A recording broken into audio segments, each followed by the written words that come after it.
না, সকাল সকাল এত গরম পড়েছে তা বলবার মতো না। এভাবে গরম পড়লে মানুষ বাঁচবে কি করে? গিন্নি, আরে ও গিন্নি, একবার এদিকে এসো তো। কি হয়েছে? সকাল সকাল এমন ষাঁড়ের মতো চেঁচাচ্ছ কেন শুনি? যা গরম পড়েছে তাতে করে আর এখানে বসে থাকা দায় হয়েছে। হাত পাখাটা এনে আমাকে একটু বাতাস করো না।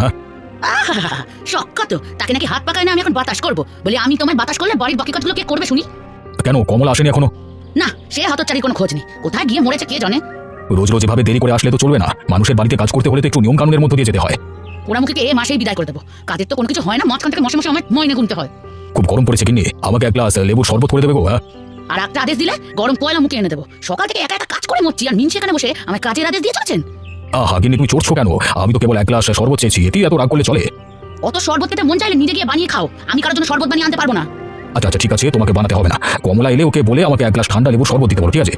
সে দেখা যাবে। আমি এখন রান্নাঘরে গেলাম, ফের যেন আরেকবার আমাকে ডাকবে না। আচ্ছা ঠিক আছে, তুমি রাগ করো না, যাও তোমার কাজে যাও। সকাল থেকে উঠে চলে গেছে পাড়ায়, এদিকে বাড়িতে যে একটা দানাও নেই। আজকে দুপুরে সেদ্ধ করবো সে খেয়াল আছে নাকি? সংসারে যত জ্বালা হয়েছে আমার। বাবা যে কেন এই সংসারে আমার বিয়ে দিয়েছিল। কার বিয়ের কথা বলছো গিন্নি? কার বাড়ি গরমে বিয়ে হচ্ছে? কার আবার? আমার বিয়ের কথা বলছি। ওরা কপাল আমার। ছি ছি ছি ছি গিন্নি, এই বয়সে তুমি আবার আমাকে দেখে বিয়ে করবে নাকি? হ্যাঁ, মরণ, এই বয়সে আমার বিয়ে করার তো শখ হয়নি বাপু। তোমার সাথে বিয়ে করে বিয়ের স্বাদ আমার মিটে গেছে। কেন গিন্নি, আমি আবার কি করলাম তোমার? সকালে উঠেই পাড়া বেড়াতে চলে গেছো বলি, ঘরে যে চাল নেই সে খেয়াল আছে তোমার? কাল সন্ধ্যায় হাটে যাওয়ার সময় কত করে বললাম কষে চাল নিয়ে এসো। এই যা, একদম বেমালুম ভুলে গেছি গিন্নি আমি। আর তাছাড়া হাতেও তেমন টাকা পয়সা নেই, চাল আনি কি করে বলো তো? তুমি কি করে চাল আনবে সেটা কি আমার দেখার বিষয়? সংসার করার সময় এই কথা মাথায় আসেনি? তুমি রাগ করো না গিন্নি, এই খরায় দেখছো তো মানে সকলের একই অবস্থা, কারোর ঘরেই ঠিক মতো উনুনে হাঁড়ি চড়ছে না। এমন এক গায়ে বাস করি যেখানে সারা বছর খরা লেগেই থাকে। নদী থেকে জল এনেও জমিতে দেওয়া যায় না। আমাদের জমিটাও নদী থেকে অনেক দূর, অত দূরে জল দেওয়া সম্ভব নয়। তা না হলে তো গোপালের মতো দু এক মৌসুমে ধান করে খেতে পারতাম। গোপালের জমিতে তো তবু মাঝে মাঝে কিছুটা ধান হয়। হবে কি করে? মোড়ল যে নদীর জল একাই ব্যবহার করে, অন্য কাউকে ওই জলে হাতও দিতে দেয় না। আমাকে আবার মাঠে যেতে হবে গিন্নি, ঘরে কিছু আছে খাবার মতো? কাল রাতে ভাত ছিল, জল দিয়ে রেখেছি, একটা পেঁয়াজ লঙ্কা দিয়ে খেয়ে নাও যাও। ঠিক আছে, আমি খেয়ে মাঠে যাই তাহলে, তুই খাবে না? না, আমি এখন খাবো না, তুমি গিয়ে খাও। আর সন্ধ্যায় আর চাল আনতে ভুলো না যেন। আচ্ছা গিন্নি, আচ্ছা। হ্যাঁ, ঘরে বাজার সদাই কিচ্ছুটি নেই, দুদিন ধরে তাইরে নাইরে করে চালাচ্ছি। এভাবে আর কতদিন চালাবো? মা, ও মা, আমার বড্ড খিদে পেয়েছে, আমায় কিছু খেতে দাও না মা। ঘরে তো পান্তা ভাত ছাড়া আর কিচ্ছু নেই রে মা। রাতে তরকারি যা ছিল সেগুলো দিয়ে তোদের বাপ বেটিকে খাইয়ে দিলাম। আমি তো শুধু নুন দিয়ে ভাত খেয়েছি। শুধু পান্তা দিয়ে আমি কি করে খাবো মা? এক কাজ কর মা, দুটো লঙ্কা পুড়িয়ে নুন আর লঙ্কা দিয়ে ডলে খেয়ে নে। শুকনো লঙ্কা খেলে আমার খুব পেটে ব্যথা করে মা, আর গলাও জ্বলে। কি করবি রে মা, গরিবের ঘরে জন্ম নিলেও সব গলা জ্বলা পেটে ব্যথা সবই সহ্য করতে হয়। এখন কোনো রকমে খেয়ে নে, একটু বাদেই আমি শাক রান্না করছি, তখন গরম গরম ভাতের সাথে শাক খাস। আমার না খুব মাছ খেতে ইচ্ছা করছে জানো মা, বাবাকে বলো না আমার জন্য মাছ কিনে নিয়ে আসতে। বাবা মা তো পারলে সন্তানের জন্য আকাশের চাঁদটাও এনে দিতে চায়, কিন্তু কি করবো বল মা, আমাদের সংসারই যে টানাটানিতে চলে, তার উপর মাছ ভাত খাওয়া যে আমাদের সাধ্যের বাইরে। তাহলে কি আমি মাছ খেতে পারবো না মা? কপালে থাকলে অবশ্যই পারবি মা। এ গায়ে যে মানুষ ঠিক মতো দুবেলা ভাতই খেতে পায় না। জমিটা নদীর ধারে বলে আমাদের দুটো ধান চাষ হয় কোনো রকমে। কবে আবার সব ঠিক হবে মা? কবে আবার সবার মাঠে ধান হবে? হবে রে মা, হবে। এই খরার মৌসুমটা পার করতে পারলেই আবার সবার মাঠের জমি বৃষ্টির জলে প্রাণ ফিরে পাবে, তখন সবার জমিতেই ফসল ফলবে। তখন কি তাহলে সবাই ঠিক মতো খেতে পাবে? হ্যাঁ রে মা, এখন যা রান্নাঘরে পান্তা ভাত রাখা আছে, গিয়ে খেয়ে নে দেখি। ঠিক আছে মা, আমি এক্ষুনি গিয়ে ভাত খেয়ে নিচ্ছি। একবার যদি আল ভেঙে যায় তবে যেটুকু জল নদী থেকে এনে দিয়েছি সব চলে যাবে, আর যাবেই বাকি। সব জল তো খরার জন্য শুকিয়ে যাচ্ছে। কি রে গোপাল, একা একা কি কথা কইছিস তুই? আর সে কথা বলো না হারান দাদা, নদী থেকে বালতি বালতি জল এনে দিচ্ছি জমিতে, তবুও মাটি যেন সব জল শুষে নিচ্ছে। সে তো নেবেই, এখন যে খরার সময়, এই সেই গ্রীষ্মের তাপদাহে সব মানে শুকিয়ে চৌচি হয়ে যাচ্ছে রে। সে তুমি ঠিকই বলেছো দাদা, কিন্তু এই সময়টা আমাদের জন্য খুব কষ্টের। মানুষ ঠিক মতো দুবেলা ভাত খেতে পাচ্ছে না। মানুষের কথা আর কি বলবো, আমার নিজের ঘরেই তো একটা দানা নেই যে রান্না করবে। আমার ঘরে তো আজকে কদিন ধরে বাজার সদাই কিচ্ছুটি নেই দাদা। গিন্নি এখন থেকে মানে ওখান থেকে শাক তুলে এনে এসে কোনো রকম চালাচ্ছে।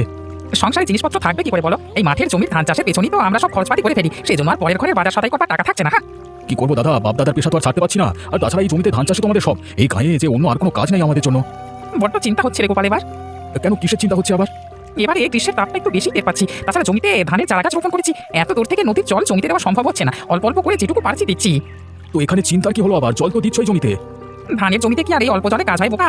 এত টাকা ব্যয় করে জমিতে ধানের চারা রোপণ করেছি, যদি কিছু হয়ে যায় তাহলে আমাদের সব শেষ হয়ে যাবে যে। তুমি একদম চিন্তা করো না দাদা, দেখবে সব ঠিক হয়ে যাবে। আর তাছাড়া কয়েকদিন বাদই তো বর্ষাকাল চলে আসছে, এর ভেতরে যদি দু একবার বৃষ্টি হয় তবে আর সমস্যা হবে না। জানি না এবারে ভাগ্যে কি আছে, তবে আমার খুব চিন্তা হচ্ছে এসব নিয়ে। চিন্তা করলে তো আর সমাধান মিলবে না দাদা, অনেক তো বেলা হলো, চলো এবার আমরা বাড়িতে যাই। হ্যাঁ হ্যাঁ, তাই চলো। বাবা, বাড়িতে মাত্র দুজন লোক, তাদের ফরমাইশ কাটতে কাটতে আমার জীবন শেষ। মানুষ তো মাত্র দুজন, কেন তাদের এত পদের খাবার খেতে হবে শুনি? ওকে এসেছিস আর দেরি করে, তার উপরে কাজে ফাঁকি দিয়ে বক বক করে চলেছিস। তুই কিন্তু দিন দিন কাজে অবহেলা করছিস কমলা। এমন হলে আর তোকে আমি কাজে রাখবো না।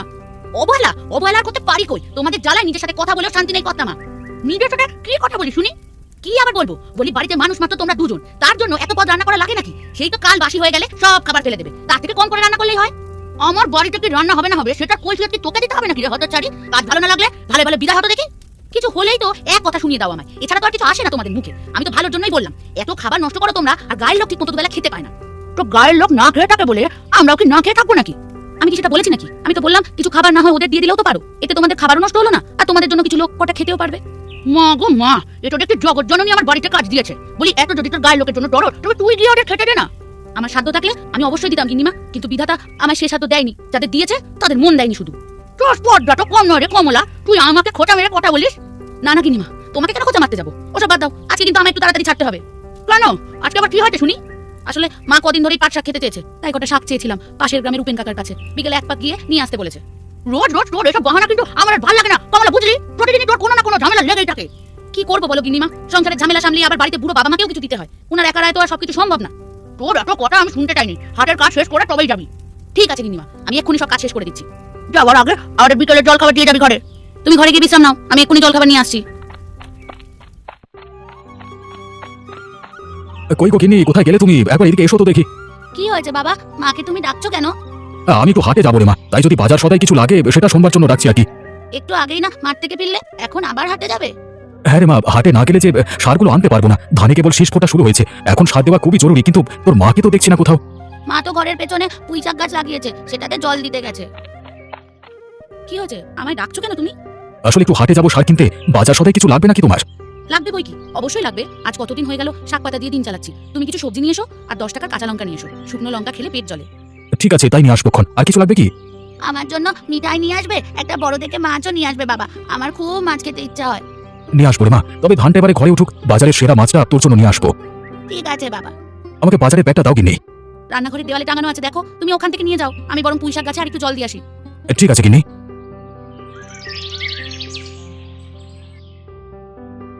আজকে জমি ধানগুলো যা হাল দেখে এলাম, তাতে মনে হচ্ছে এবারে আর ধান ঘরে তোলা হবে না, গাছগুলোতে ধানের পাট ধরবার আগে সব মারা যাবে। কি গো, সেই বিকেল থেকে ঘরে বসে মন মরায় কি চিন্তা করছো? মনে শান্তি না থাকলে কি আর আটটা ভালো লাগে কিন্নি? বড্ড চিন্তায় আছি কিন্নি। কি হয়েছে তোমার, আমায় খুলে বলো না। আজকে হাটে গিয়ে মনটা খারাপ হয়ে গেল, ধানের অবস্থা খুবই করুণ দেখলাম। এতে মন খারাপ করে আর কি করবে বলো? প্রকৃতির উপরে তো আমাদের কোনো হাত নেই, বিধাতা অদৃষ্টে যা লিখেছেন তাই তো হবে। এতদিন তো আটা রুটি খেয়ে দিন পার করলাম, বর্ষা আসা পর্যন্ত না এভাবেই চললাম। কিন্তু এত কষ্ট এত পরিশ্রম সব টাকা যে আমার জলে চলে যাবে কিন্নি। নিজেদের পেটে কিছু না দিয়ে অনাহারে অর্থাহারে থেকে সব জমির ফসলের পেছনে ব্যয় করলাম, আর এখন যদি তেমনি হয় তবে যে আমার মরে যাওয়া ছাড়া কোনো উপায় থাকবে না কিন্নি।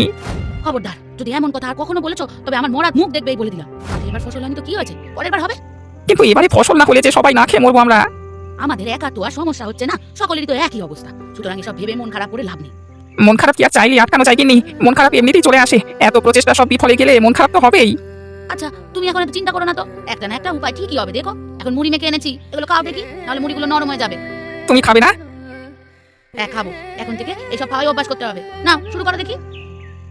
সন্ধে গড়িয়ে রাত হয়ে গেল, গিন্নি তো এখনো বাড়িতে এলো না। কি হলো আজকে, পথে কোনো বিপদ আপদ হলো না তো? কি ব্যাপার গিন্নি, আজকে তোমার মোড়ল বাড়ি থেকে ফিরতে এত দেরি হলো কেন গো? অন্যদিন তো তাড়াতাড়ি চলে আসো, আজকে দেরি হচ্ছে দেখে আমার তো চিন্তা হচ্ছিল। অতই যদি আমার চিন্তা থাকতো তোমার, তবে মাঠে শুধু শুধু শ্রম না দিয়ে সংসারের হালটা ধরতে। কত করে বললাম পাশের গায়ে গিয়ে কাজ করো, আর না হলে মোড়লের বাড়িতে কাজ নিতে। বাপ দাদার পেশা এত সহজে তো ছাড়তে পারি না গিন্নি। বাপ দাদার পেশা ধুয়ে দিলে জল খাও, এই পেশা থেকে দুবেলা ভাতও জুটবে না কপালে। রাগ করো না গিন্নি, জমিতে ফসল ফলানোর জন্য কম চেষ্টা তো করিনি, কিন্তু এই করার জন্য প্রতি বছরই এই সময় এমনই হয়। থাক হয়েছে, সারাদিন কাজ করে এসে এখন আর তোমার ঘ্যান ঘ্যান আমার শুনতে ভালো লাগছে না। ঘরে এসে দুটো খেয়ে উদ্ধার করো আমায়। তুমি ঘরে গিয়ে ভাত বাড়ো, আমি হাত মুখ ধুয়ে আসি। হ্যাঁ, ধানগুলো অনেক পরিচর্যার পরে একটু মাথা তুলে দাঁড়িয়েছে গাছগুলো, এবারে পাকলি হলো সব ধান ঘরে তুলবো। হায় হায় হায় হায়, এই যে সর্বনাশ হলো, এত কষ্ট এত শ্রম সব যে জলে চলে গেল, নিজেরা না খেয়ে সব এই ধানের পেছনে ব্যয় করছি আমি।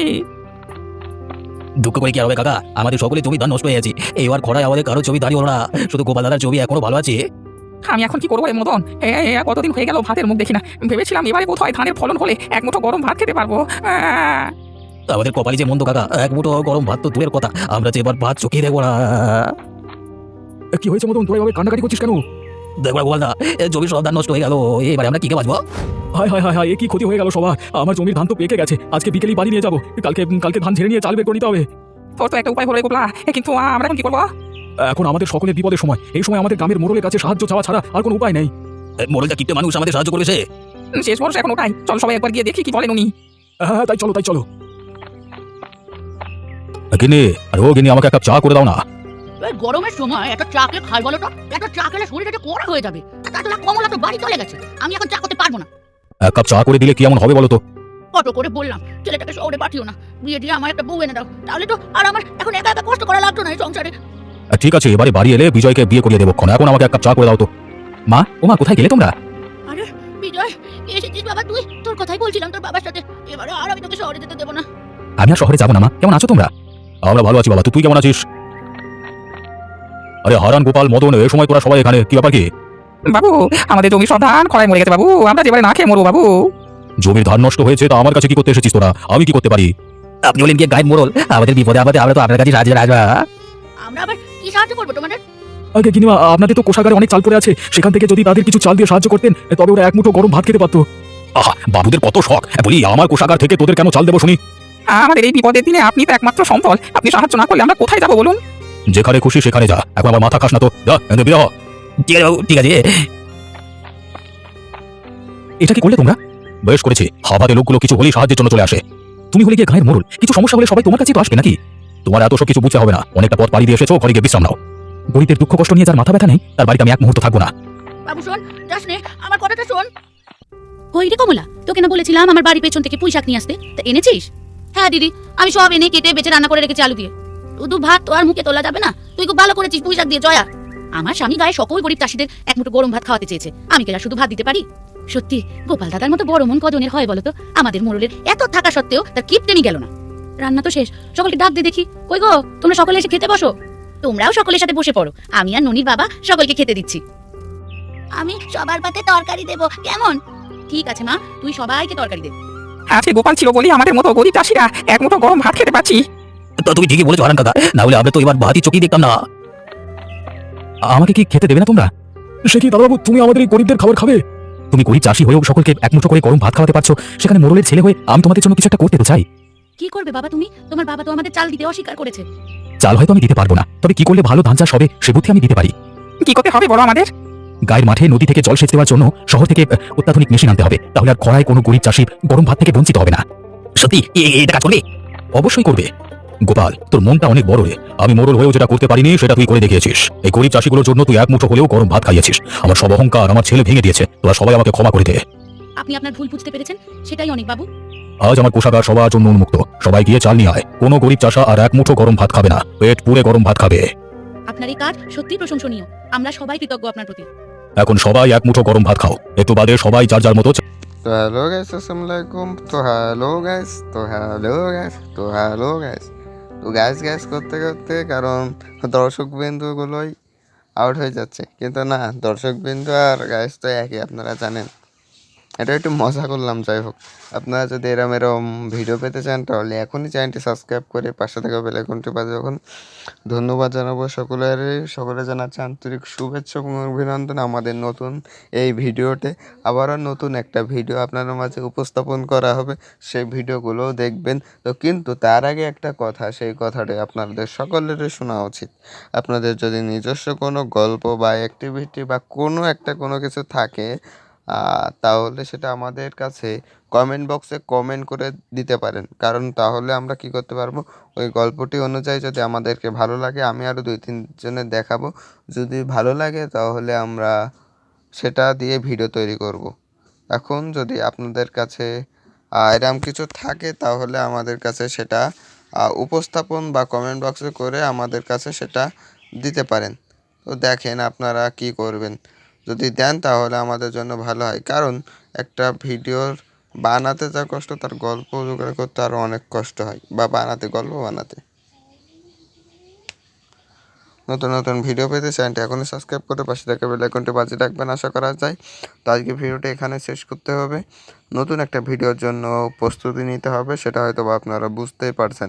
আর কার্টুন ভিডিও কিন্তু বানাতে অনেক সময় ব্যয় হয়, আপনারা হয়তো বা জানেন, অনেকে জানেন না। তো আজকে ভিডিওটি এখানে শেষ করছি, আল্লাহ হাফেজ।